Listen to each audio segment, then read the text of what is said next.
On va aller retrouver Noam. Noam qui est parti dans l'Aisne à la rencontre de Stanislas, 22 ans, qui s'est tourné vers une profession peu connue, celle de fondeur.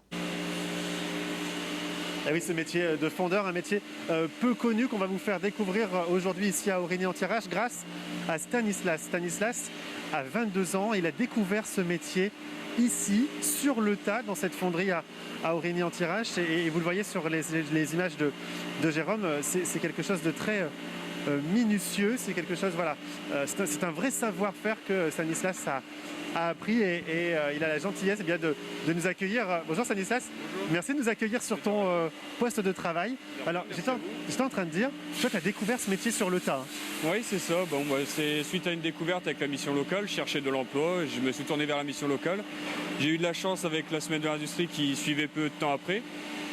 D'une simple visite, j'ai tenté ma chance, j'ai déposé un CV, j'ai essayé en période d'essai avec la mission locale. Ça a débouché sur de l'intérim, mais aujourd'hui je suis en CDI depuis 1 an. Alors, on va continuer à parler de ton métier et de toi et de ton parcours, mais d'abord, qu'est-ce que tu as fait là? Explique-nous, parce qu'on t'a vu prendre une louche et de la mettre là-bas dans le moule, il s'est passé quoi? D'accord, j'ai préparé le moule, donc je l'ai soufflé, j'ai mis du talc pour l'esthétique. Après, je viens chercher de l'aluminium en fusion que je viens mettre dans le moule, grâce à une louche qui est quand même voilà. Et donc maintenant j'attends que la pièce se solidifie et après on verra le résultat une fois qu'elle sera sortie, une fois qu'elle sera rigide pour la sortir en toute sécurité. D'accord. Là tu parlais de fusion, on est à combien de degrés? Là on est à 756 mais le bain peut varier entre 700 et 800 degrés. D'accord, donc autant dire je vais pas prendre un bain là-dedans. Non, c'est très dangereux. Et l'aluminium, une simple brûlure, ça creuse pendant 7 jours dans la peau. Donc il faut faire un minimum attention. Allez, donc c'est pour ça que tu as tout cet équipement de protection. Des guettes, des gants, des lunettes, un pantalon anti-feu et puis voilà. Alors on va montrer dans quelques instants la pièce que tu as faite. Moi, j'aimerais d'abord demander à Stanislas ce qui lui a plu dans ce métier, parce que c'est vrai que c'est peu connu finalement. Qu'est-ce qui te plaît, toi, dans ce métier? Qu'est-ce qui t'a plu quand tu es venu découvrir ce métier? C'est de l'industrie, mais moi j'appelle plus ça de l'artisanal, parce qu'il faut savoir, il y a un savoir-faire, il y a une transmission des anciens qui est importante. Je veux dire, à l'heure actuelle, je ne saurais rien faire sans les anciens, et je les remercie encore une fois. Et ce que j'aime ici, c'est la satisfaction. Je veux dire, faire une belle pièce, on est content de savoir la sortir, c'est beau, c'est vraiment la satisfaction de faire une belle chose. Là justement, tu l'as mise il y a 2 minutes, la pièce. Comment tu sais qu'elle est prête? Mais au niveau de la pièce, c'est une question d'habitude. L'aluminium va se durcir au fur et à mesure du temps, mais au visuel, on va le voir si on peut la prendre ou pas. Même au toucher, avec une pince, on touche et on voit si c'est dur, si c'est pas encore totalement solidifié, il ne faut pas la sortir. Si c'est bien solide, on peut la sortir en toute sécurité sans risque de se brûler. D'accord, donc là concrètement, si on va voir, est-ce que c'est prêt ou pas? Là, vous voyez, quand je touche et que il n'y a rien qui bouge, c'est bien solide, il n'y a rien qu'on voit au trou qu'ici, qu'il n'y a rien qui se remue à l'intérieur, là je pourrais la sortir, je peux la sortir. Bon écoutez, on va attendre que cette pièce soit terminée et puis dans quelques instants on va vous montrer la suite, parce que il faut donc la démouler et puis surtout la vérifier. Et c'est là aussi vous allez voir qu'il faut avoir un œil aguerri, un œil d'expert, et bien que Stanislas a réussi à développer au fil du temps. On vous explique tout ça dans quelques instants. À tout de suite. Merci Noam, merci à Stanislas. On vous retrouve effectivement dans quelques minutes pour continuer à en apprendre davantage sur ce métier. Mais d'abord, on va continuer de découvrir un métier peu connu, celui de fondeur. Tout au long de cette émission, Noam est dans l'Aisne à la rencontre de Stanislas, 22 ans, qui s'est tourné justement vers cette profession méconnue. Il y a quelques minutes, on vous a montré cet aluminium en fusion qui est allé dans ce moule. Et bien voilà, regardez, la pièce va sortir. Stanislas est en train de la récupérer.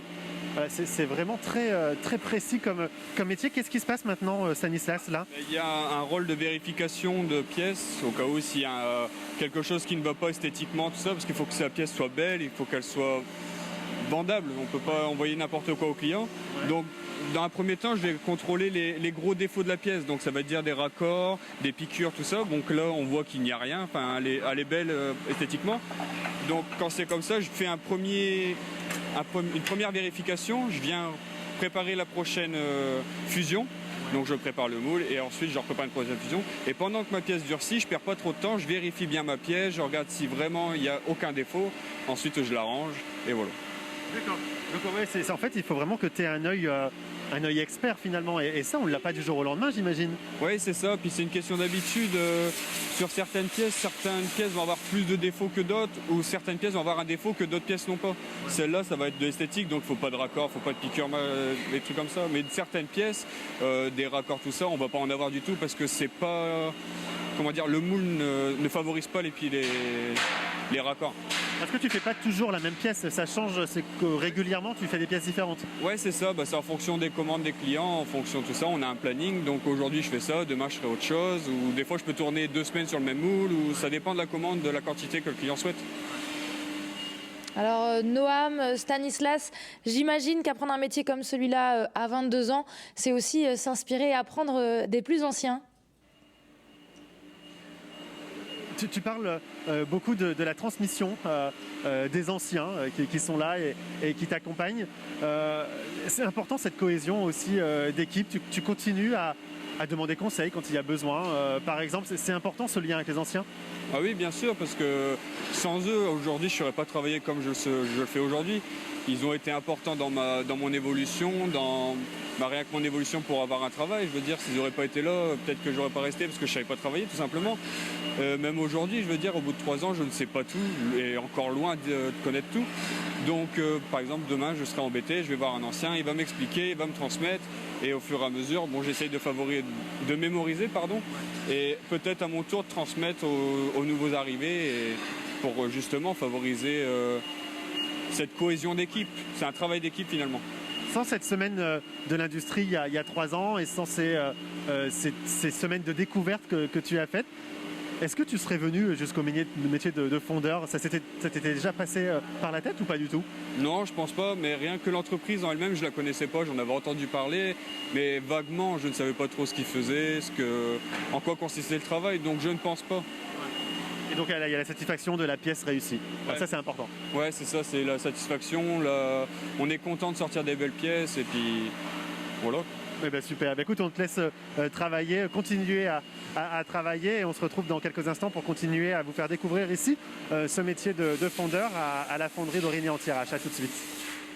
Merci beaucoup à tous les deux. On vous retrouve dans une poignée de minutes, effectivement. Retour d'abord à notre thème du jour, les métiers peu connus. Depuis le début de cette émission, Noam nous fait découvrir celui de fondeur. On va aller le retrouver. Il est toujours dans l'Aisne.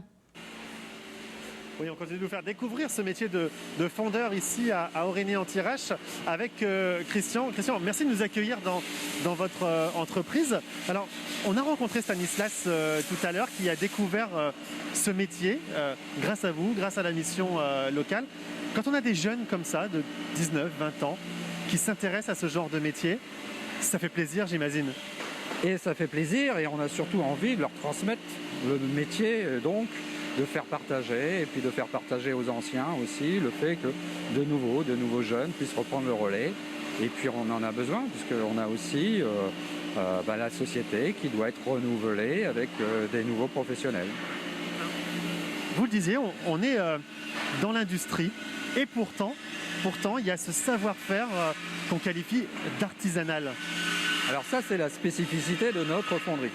Notre fonderie d'aluminium, on a effectivement une industrie, mais avec des métiers artisanaux. C'est la fonderie à la louche, la fonderie à la coquille. Les moules sont en acier, on fait des pièces en moyenne série, mais le coup de patte, le savoir-faire du fondeur est le primordial. Et donc effectivement, c'est ça l'important, c'est le savoir-faire du fondeur. Alors justement, comment est-ce qu'on l'apprend, ce savoir-faire? Est-ce qu'il y a des formations? Comment on devient fondeur? Est-ce qu'il faut une formation particulière pour être fondeur, notamment pour ces jeunes qui ont envie de se lancer?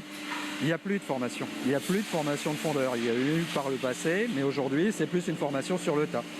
Par l'information des anciens, par le savoir-faire, par la transmission. Donc il faut effectivement avoir aujourd'hui une curiosité, être rigoureux, et puis après avoir été formé, après avoir été assisté par un ancien, pouvoir faire en sorte de pouvoir couler des pièces, réaliser des pièces. Et puis l'intérêt, c'est aussi de savoir construire quelque chose, puisqu'on part de la matière en aluminium en fusion et on obtient une pièce. Vous, ce qui vous plaît dans ce mode de recrutement, c'est justement de trouver ces jeunes motivés, curieux, qui ont envie de bien faire parce qu'il y a une vraie démarche de qualité aussi. Oui, puis il y a une envie. C'est-à-dire que la personne qui va venir nous accompagner au niveau de la fonderie, elle a aussi une envie. C'est-à-dire qu'elle a besoin, elle souhaite créer quelque chose. Et donc c'est lorsque cette personne est motivée que l'on va pouvoir lui faire la formation. Après, c'est comme tout métier artisanal, il faut réussir à le faire. C'est pas parce que j'ai la volonté de le faire que j'ai la capacité. Il faut qu'elle ait la capacité d'être rigoureux pour pouvoir faire ce type de métier. Vous recrutez, le secteur recrute, vous recrutez? Ah oui, ah oui. Là actuellement, on aurait besoin par exemple de 3 à 4 fondeurs. Donc on est sans cesse, depuis maintenant 4 ans, à la recherche de nouvelles personnes et nous allons encore avoir des départs en retraite prochainement, donc que l'on devra remplacer. Alors concrètement, comment on fait s'il y a des personnes intéressées, elles vous contactent, elles écrivent ici? On a le site ctindustrie.fr qui permet d'avoir au contact, de nous envoyer toute information. Effectivement, il y a le numéro de téléphone. Aujourd'hui, on est à la recherche de personnes sans le CV parfait, il y a la possibilité aujourd'hui de pouvoir nous rejoindre. Merci beaucoup Christian de nous avoir accueillis dans votre entreprise et puis voilà, ne vous empêchez pas de postuler si vous êtes intéressé, si vous êtes curieux, si vous avez envie de découvrir, eh bien venez voir sur le terrain ce métier de fondeur et peut-être eh bien que vous aurez une chance et que vous trouverez du travail. Merci beaucoup Noam. On va fermer cette page métier peu connu pour en ouvrir une autre.